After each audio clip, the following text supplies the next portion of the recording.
ஆனா இப்ப சிலிண்டர்லாம் ரொம்ப தட்டுப்பாடா இருக்குது. இன்னும் ஒரு 7 நாள் 10 நாளைக்கு மேல ஆகுன்ற மாரி சொல்லியிருக்காங்க. ஸோ நார்மலைஸ் ஆகுறதுக்காக. நீங்க எப்படி சமாளிக்கிறீங்க?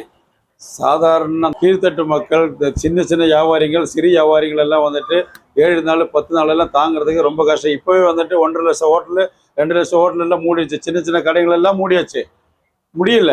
அவங்கள வேற திடீர்னு அடுப்பு பத்த வைக்க சொன்னா எங்கேருந்து போய் பத்த வைப்பாங்க? அதெல்லாம் முடியாத விஷயம். இன்னைக்கு கேஸ் சுலபமா கிடைச்சாதான் சாதாரண ஆளுங்களோட வாழ்வாதாரம் பாதிக்காம இருக்கும். இப்பவே ரொம்ப ரொம்ப பாதிச்சுட்டு இருக்கு. இனி இது தொடர்ந்து போயிடுச்சுன்னா ரொம்ப கஷ்டமாயிடும். நமக்கு சாதாரண ஆளுங்களுக்கு சாப்பிட்றதுக்கே வழி இல்லாம இருக்கும். இதுல வந்துட்டு பேச்சலருங்க, அங்க இருந்து படிக்கிற பசங்க, வேலை செய்யற ஆளுங்க இவங்க எல்லாம் இருக்காங்க. ஹோட்டல் எல்லாம் மூடிச்சுன்னா அவங்களுக்கு ரொம்ப கஷ்டம். பிஜில எல்லாம் இப்போ வந்துட்டு சாப்பாடே கிடையாது, டீ காப்பி கிடையாது. ஒருவேளை அவங்களுக்கு ஏதோ சமைச்சு வைக்கிறாங்க, சாப்பிட்றாங்க, அது வாயிலே வைக்க முடியாது, அப்படிதான் சொல்றாங்க கம்ப்ளைண்ட். இதே நிலம் தொடர்பு போயிடுச்சுன்னா ரொம்ப ரொம்ப கஷ்டமாயிடும். கொரோனாவோட ரொம்ப மோசமா இருக்கும் நிலைமை. இப்பவே வந்துட்டு ரொம்ப 4,000 ரூபாய் சொல்றாங்க, 4,500 ரூபாய் சொல்றாங்க. இதை எப்படி வாங்க முடியும், எப்படி விற்க முடியும்? இதுக்கே மத்திய அரசாங்கம் மாநில அரசாங்கம் கலந்து ஆலோசனை பண்ணிட்டு சீக்கிரமா ஒரு முடிவுக்கு வந்துட்டு தடை இல்லாமல் கேஸ் வர்றதுக்கு வாய்ப்பு உண்டாக்கணும்.